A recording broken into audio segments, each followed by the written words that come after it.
اعوذ باللہ من الشیطان الرجیم، بسم اللہ الرحمن الرحیم۔ السلام علیکم، میں ہوں آپ کا مدرس مسعود احمد طاہر۔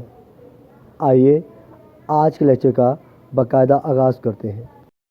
عزیز طلباء، آئیے رموز اوقاف کا مختصر تعارف جانتے ہیں۔ رموز جمع ہے رمز کی، جس کے لغوی معنی نشانی یا علامت ہے، جبکہ اوقاف جمع ہے وقف کی، جس کے لغوی معنی ٹھہرنا یا رکنا ہے۔ تو بیٹا رموز اوقاف سے مراد ایسی علامتیں یا نشانیاں ہیں جس پر ٹھہرا یا رکا جاتا ہے۔ بیٹا اصطلاحی مفہوم کے اعتبار سے رموز اوقاف سے مراد ایسی علامتیں یا نشانیاں ہیں جو ایک حرف یا لفظ کو دوسرے حرف یا لفظ سے، جملے کے ایک حصے کو جملے کے دوسرے حصے سے، ایک جملے کو دوسرے جملے سے الگ کرتی ہیں، رموز اوقاف کہلاتی ہیں۔ آج ہم درج ذیل رموز اوقاف کے بارے میں جانیں گے۔ سکتہ، وقفہ، استفہامیہ، ختمہ، تفصیلیہ، استجابیہ، فجائیہ یا ندائیہ۔ عزیز طلباء، آئیے اس لیکچر کے تدریسی مقاصد جانتے ہیں۔ پہلا مقصد طلباء کو زبان دانی کے بنیادی اصولوں سے واقفیت دلوانا ہے، اور دوسرا مقصد طلباء رموز اوقاف اور اس کی چند اقسام کے بارے میں جان سکیں گے۔ تیسرا مقصد طلباء روزمرہ زندگی کی مختلف مثالوں سے اس کی پہچان کر سکیں گے۔ پاکریزن ایجوکیشن سسٹم کے نو نہالوں، آئیے رموز اوقاف کی پہلی قسم سکتہ کے بارے میں جانتے ہیں۔ یہ علامت وہاں استعمال کی جاتی ہے جہاں ذرا ٹھہرنا مقصود ہو۔ مثالیں آپ کے سامنے موجود ہیں۔ پہلی مثال ہے، کسی جملے میں دو سے زائد خوبیوں کے درمیان، جیسے قائد اعظم ذہین، مدبر اور دیانتدار سیاست دان تھے۔ تو بیٹا اس مثال میں ذہین، مدبر اور دیانتدار اسمائے صفت ہیں، تو ان کو ہم نے علیحدہ کرنے کے لیے پہلی دو اسمائے صفت کے درمیان میں سکتہ کی علامت استعمال کی ہے۔ دوسری مثال ہے، دو سے زائد افعال کے درمیان، جیسے وہ آیا، دیکھا اور چلا گیا۔ تو بیٹا اس مثال میں آیا، دیکھا، یہ دو افعال ہیں، تو ان کے درمیان میں کیا ہوا ہے؟ سکتہ کی علامت استعمال ہوئی ہے۔ بیٹا تیسری مثال ہے، دو سے زائد اسموں کے درمیان، جیسے راوی، جہلم اور چناب پاکستان کے دریا ہیں۔ تو اس مثال میں راوی، جہلم اور چناب دریاؤں کے نام ہیں، اور پہلی دو دریاؤں کے ناموں کے درمیان میں سکتہ کی علامت استعمال کی گئی ہے۔ عزیز طلباء، آئیے اب رموز اوقاف کی دوسری قسم وقفہ کے بارے میں جانتے ہیں۔ یہ علامت وہاں استعمال کی جاتی ہے جہاں سکتے سے زیادہ ٹھہرنا مقصود ہو۔ مثلاً مثالیں ہمارے سامنے موجود ہیں۔ پہلی مثال ہے، بڑے جملے کے چھوٹے اجزاء کو الگ کرنے کے لیے، جیسے امیر ہو کے غریب، بڑا ہو کے چھوٹا، قانون سب کے لیے ایک ہے۔ تو بیٹا اس مثال میں ہم نے جملے کے دو اجزاء کو الگ کرنے کے لیے وہاں پر وقفہ کی علامت استعمال کی ہے۔ دوسری مثال ہے، ایسے جملے جن میں ورنہ، لہٰذا، اس لیے اور اگرچہ وغیرہ الفاظ آئیں، جیسے میں مصروف ہوں لہٰذا میں آپ کے ہاں نہیں آ سکتا۔ تو بیٹا اس جملے میں لفظ لہٰذا کا استعمال ہوا ہے، تو اس کے شروع میں وقفہ کی علامت استعمال ہوئی ہے۔ تیسری مثال ہے، کسی جملے کی وضاحت کے لیے دوسرا جملہ آئے تو دوسرے جملے سے پہلے وقفہ آتا ہے، جیسے لڑکی لائق ہے، ضرور اول آئے گی۔ تو بیٹا اس مثال میں جملے کی وضاحت کے لیے، پہلے جملے کی وضاحت یعنی لڑکی لائق ہے کی وضاحت کے لیے جب دوسرا جملہ آیا کہ ضرور اول آئے گی، تو اس دوسرے جملے سے پہلے وقفہ کی علامت استعمال کی گئی ہے۔ عزیز طلباء، آئیے رموز اوقاف کی تیسری قسم استفہامیہ کے بارے میں جانتے ہیں۔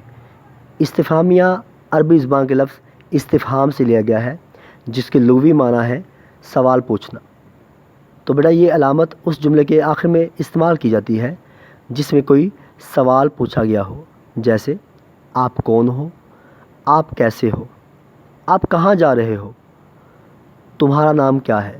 تو بیٹا ان تمام مثالوں میں آپ نے دیکھا کہ ان تمام مثالوں میں سوال پوچھا گیا ہے، اور سوال پوچھنے کی وجہ سے ان تمام مثالوں کے آخر پر علامت استفہامیہ یا سوالیہ نشان لگائی گئی ہے۔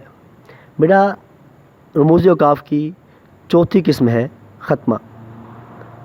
یہ علامت جملہ مکمل ہونے پر اس کے آخر میں استعمال کی جاتی ہے، جیسے ہم دوڑ میں اول آئے، پاکستانی لوگ بہت محنتی ہیں، میں مسلمان ہوں، اللہ ایک ہے۔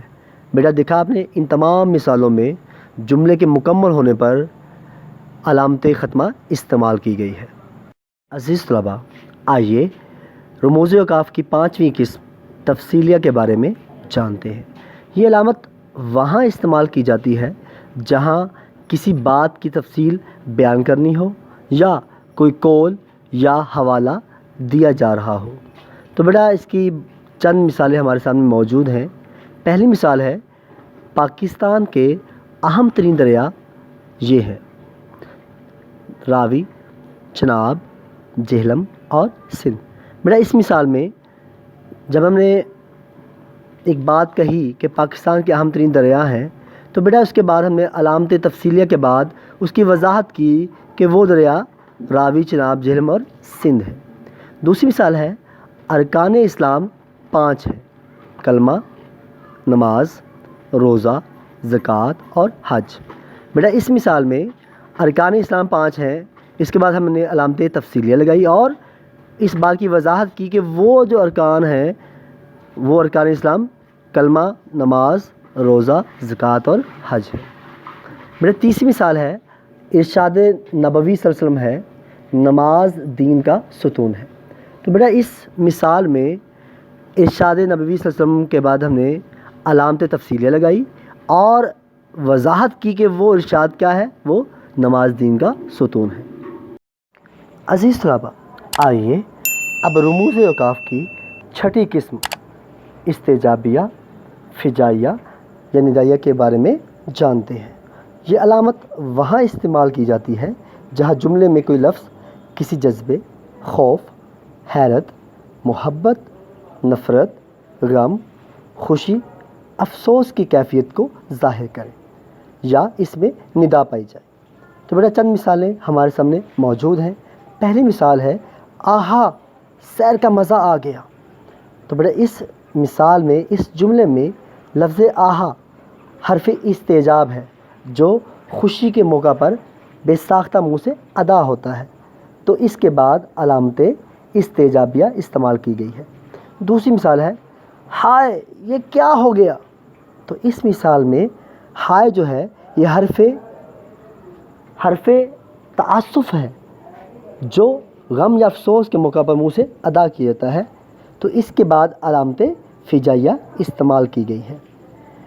اس کے بعد تیسری مثال ہے ارے بھائی ذرا بات سنیے۔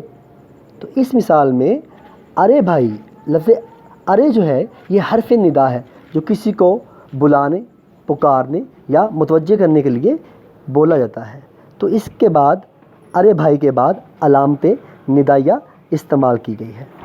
عزیز طلباء، آج کا لیکچر اختتام پذیر ہوا۔ آج کے لیکچر کے بعد آپ لوگوں کا ہوم ٹاسک کچھ اس طرح سے ہے۔